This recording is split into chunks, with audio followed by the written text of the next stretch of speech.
देख रहे हैं पावर न्यूज भारत। नाजरीन आदाब व इस्तकबाल। पावर न्यूज भारत से मैं आमिर जमाल। चलिए नजर डालते हैं 28 फरवरी 2024 की अहम सुर्खियों पर। वजीर आजम के हाथों दूसरे खलाई स्टेशन का संगे बुनियाद। वजीर आला HMDA की जमीन के मामले पर संजीदा। वजीर पूनम प्रभाकर बंडी संजय से काफी नाराज। नरेंद्र मोदी को तीसरी बार वजीर आजम बनाया जाएगा, MLA मधोल। नाजरीन अब खबरों की तफसील। वजीर आजम के हाथों दूसरे खलाई स्टेशन का संगे बुनियाद। वजीर आजम नरेंद्र मोदी ने मुल्क के दूसरे खलाई स्टेशन का संगे बुनियाद रखा। ये खलाई स्टेशन तमिलनाडु के थूथकुडी जिले के कोला शेखरापट्टनम में बनाया जा रहा है। वजीर आजम ने कहा कि तकरीबन 2000 एकड़ पर तामीर होने वाले इस मरकज का संगे बुनियाद रखते हुए उन्हें खुशी महसूस हुई है। आज उन्होंने 17,000 करोड़ रुपए के तरक्याती कामों का संगे बुनियाद रखा। कोला शेखरापट्टनम में 3 और 4 लॉन्चिंग पैड बनाए जाएंगे।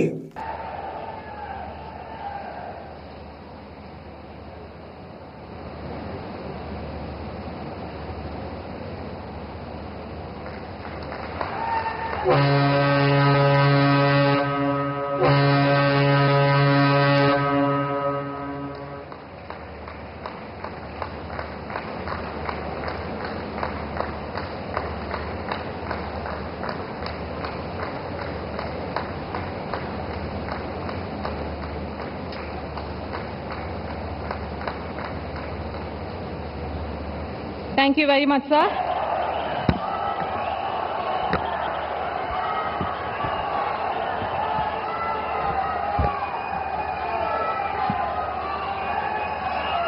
वणक्कम।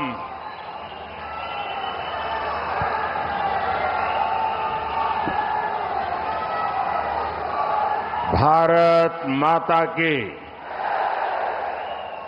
भारत माता की, भारत माता की। वणक्कम।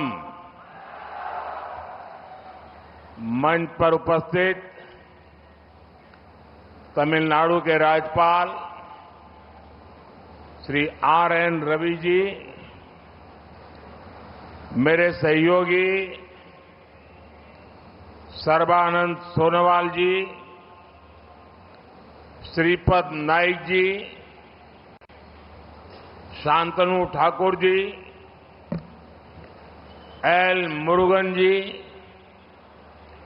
राज्य सरकार के मंत्री। Today, Tamil Nadu is writing a new chapter of progress in Thoothukudi. Many projects are being inaugurated or having foundation stones laid. These projects are an important part of the roadmap for a developed India. One can also see the spirit of Ek Bharat, Shrestha Bharat in these developments. वजीर आला HMDA की जमीन के मामले पर संजीदा है। तेलंगाना हुकूमत गुज़िश्ता 10 सालों में HMDA की जमीनों की फरोख्त की तहकीकात कर रही है। CM रेवंत रेड्डी ने जमीन की फरोख्त में बड़े पैमाने पर होने वाली बेज़ाब्तगियों पर बरहमी का इजहार किया। हुक्काम को हिदायत की गई है कि मामले को विजिलेंस तहकीकात से हल करें। वो रंगारेड्डी और HYD के मुश्तरका अजला में अजनबी अराजी और टाउन प्लानिंग विंग में बदउनवानी पर तवज्जो मरकूज करना चाहते हैं। दूसरी तरफ मेतरयूनम HMDA में विजिलेंस के छापे जारी हैं। पूनम प्रभाकर बंडी संजय से काफी नाराज। वजीर पूनम प्रभाकर अपनी मां का जिक्र करने पर बंडी संजय से नाराज हो गए। मेरी मां की रूह जो अभी तक जिंदा है परेशान है, क्या उसका सियासत से कोई ताल्लुक है? अगर मैंने राम की पैदाइश की बात की है तो जिंदा जलाने के लिए तैयार हूँ। मैं सब्जी खोर हूँ, आप दवाई और गोश्त के बगैर नहीं रह सकते। मेरी मेहरबानी से आप अर्बन बैंक के डायरेक्टर बने। वजीर पूनम प्रभाकर ने कहा कि क्या तुम शर्मिंदा हो? ఇబ్బంది పడతలేము కానీ మీరు వస్తున్నారు పోతున్నారు చూస్తున్నారు తప్ప మాకు బందోబస్తు చూపడుతున్నారు తప్ప ఆ సిక్యూరిటీ మాకు అవసరం లేదు. సిక్యూరిటీ అవసరం లేదు. సేమ్ గతంలో గవర్నమెంట్ ఎట్లుందో ఇప్పుడు అట్లే అంత గవర్నమెంట్ కానీ సేమ్ గవర్నమెంట్ సేమ్ పోలీసు కొంతమంది అధికారులు చేస్తున్నారు. ఒక కానిస్టేబుల్ ఎన్నో చచ్చిపోతున్నారు. వాడు కానిస్టేబుల్ అవసరం మీరు వెళ్ళిపోండి. సిక్యూరిటీ అవసరం లేదు మాకు. ఈ స్టైల్ కోసం వచ్చి సిక్యూరిటీ మాకేందుకు సార్? नरेंद्र मोदी को तीसरी बार वजीर आजम बनाया जाएगा। MLA मधोल विजय संकल्प यात्रा प्रोग्राम के हिस्से के तौर पर मधोल असेंबली के रुकन पवार रामाराव पटेल ने आज हैदराबाद भाग्य लक्ष्मी मंदिर में अलग पूजा की। उन्होंने इस मौके पर मुनक्किदा इजलास से खिताब करते हुए कहा कि सबने कमल के फूल के निशान को वोट देकर मोदी को तीसरी बार वजीर आजम बनाना है। नेशनल OBC मोर्चे के सदर और राज्यसभा मेंबर लक्ष्मण ने प्रोग्राम के मेहमान खुसूसी के तौर पर शिरकत की। ఇక్కడ ఏదైతే నరేంద్ర మోదీ గారి కొన్ని కోట్లతోని ఇనాగ్రేట్ చేసిందో వాళ్ళకి ధన్యవాదాలు. అదే విధంగా వచ్చే హైదరాబాద్ పార్లమెంట్ సభ్యుడికి భారీ మెజార్టీని గెలిపించాలని కోరుకుంటూ ఈ అవకాశం ఇచ్చిన పెద్దలకు ధన్యవాదాలు తెలియజేస్తున్నాను. इंटरमीडिएट इम्तिहानात में 1 मिनट की ताखीर, तालिबा इम्तिहान लिखने से महरूम। एक तालिबा ने उसूल की वजह से इम्तिहान लिखने का मौका खो दिया। जगतियाल जिले के धर्मापुरी मंडल के तिम्मापुर गांव से ताल्लुक रखने वाली पवानी को धर्मपुरी में एक मरकज अलाट किया गया है। पवानी 9:09 पर सेंटर पहुंची, जबकि उसे सुबह 9 बजे तक इम्तिहानी मरकज पहुंचना चाहिए था। हुक्काम ने उसे वापस भेज दिया। पवानी इम्तिहान लिखने का मौका गंवाकर रो पड़ी।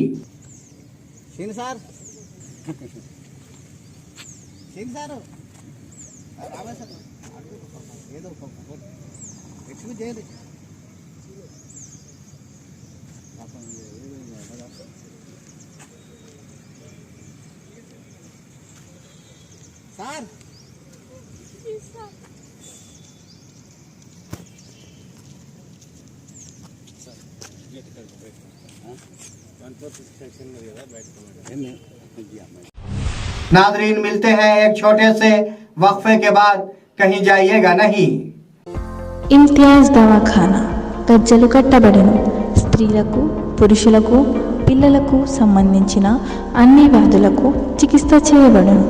సమయం ఉదయం 11 గంటల నుంచి 4 గంటల 30 నిమిషాల వరకు మరియు సాయంత్రం 6 గంటల నుంచి 8 గంటల వరకు. Address Madani Masjid, old bus stand, Bodhan. Mobile number 9908376175 and 9912431214. नादरीन, वक्फे के बाद दोबारा आप सबका खैर मकदम है। निजामाबाद के हल्दी किसानों की ख्वाहिश पूरी हुई। MP अरविंद। निजामाबाद के MP धर्मपुरी अरविंद ने आरमूर में मीडिया कॉन्फ्रेंस की। उन्होंने कहा कि वजीर आजम नरेंद्र मोदी तमाम फसलों और अशिया की बरामदात को बढ़ाकर मुल्क की तरक्की के लिए काम कर रहे हैं। उन्होंने कहा कि हल्दी के काश्तकारों की देराना ख्वाहिश भी हल्दी बोर्ड ने पूरी कर दी है। उन्होंने कहा कि निजामाबाद में पीला दफ्तर कायम किया जा रहा है। ఎకానమీ పెరుగుతున్నట్టు మనకు తెలుస్తూనే ఉంది. మనం 10వ స్థానం నుంచి 4వ స్థానానికి వచ్చినాము. మోదీ గారి పీఎం అయినాక ప్రపంచంలో 3వ స్థానానికి అతి త్వరలో పోతున్నామని ఆయనే చెప్తున్నారు. సో ఇట్లా జీడీపీ పెంచుకుంటూ ఎకానమీని పెంచుకుంటూ ఈ రకంగా మంచి మంచి పాలసీస్ తోటి అందులో భాగంగా పసుపు రైతులు కూడా బాగుపడుతున్నారు. ఇవాళ చిరకాల వాంఛ వాళ్ళు దేనికోసం అయితే పోరాటం చేసినారో పసుపు బోర్డు కూడా ఆ మహనీయుడు ఇక్కడికి వచ్చి అనౌన్స్ చేసి రాష్ట్రపతి ఉత్తర్వులు కూడా బయటకు వచ్చి కార్యాలయాలు కూడా అతి త్వరలో దేశవ్యాప్తంగా పెడతారు.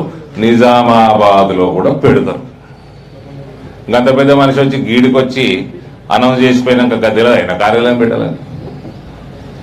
కాబట్టి ఇదే స్పైసెస్ బోర్డు తోటి మా ప్రభుత్వం మేము పనిచేయించి अगर कांग्रेस ऐसा करती है तो उसे 40 सीटें भी नहीं मिलेंगी। बालक का सुमन। बीआरएस लीडर बालक का सुमन ने कांग्रेस पार्टी को चैलेंज किया है कि वो राहुल गांधी को पीएम उम्मीदवार के तौर पर ऐलान करें और लोकसभा इलेक्शन लड़ें। उन्होंने कहा कि अगर ऐसा किया गया तो पार्टी को 40 सीटें भी नहीं मिल सकेंगी। उन्होंने इल्जाम लगाया है कि रैतू बंधु का सारा फंड वजीरों की कंपनियों के खातों में जा रहा है। क्या कांग्रेस हुकूमत में इतनी हिम्मत होगी कि वो व्हाइट पेपर जारी करे कि किस कंपनी को कितना फंड दिया गया है। डॉकरा खवातीन बोधन से शेवला सभा मीटिंग में शामिल हुई। कांग्रेस हुकूमत की तरफ से दी गई 6 गारंटी स्कीम के निफाज के एक हिस्से के तौर पर मंगल को 2 जमानतें शुरू की गई। शेवला सभा में 200 यूनिट से मुफ्त बिजली और 500 रुपये में गैस सिलेंडर की स्कीम के निफाज के अमल के तहत एक बहुत बड़ा जलसे आम मुनक्किद किया गया। बोधन की डॉकरा खवातीन इस मीटिंग में शामिल हुई जो सीएम रेवंत रेड्डी की क़ियादत में जारी है। बोधन म्युनिसिपल काउंसिल के इजलास में हाउसिंग परमिशन का मुतालबा। काउंसलर मीर नजीर अली डब्बू।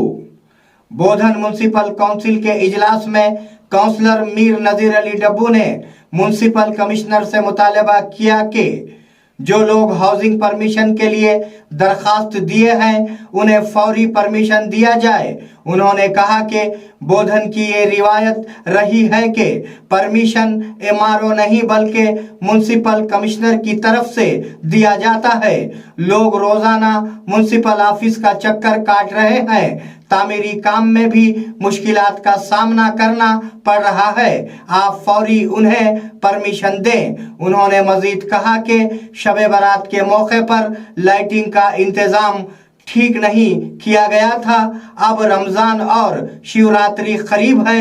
खुसूसी लेबर्स को लगाकर लाइटिंग और साफ सफाई का काम जल्द से जल्द मुकम्मल करवाएं। रेती का नहीं मिला, कंस्ट्रक्शन का प्रॉब्लम हो रहा लोगों को।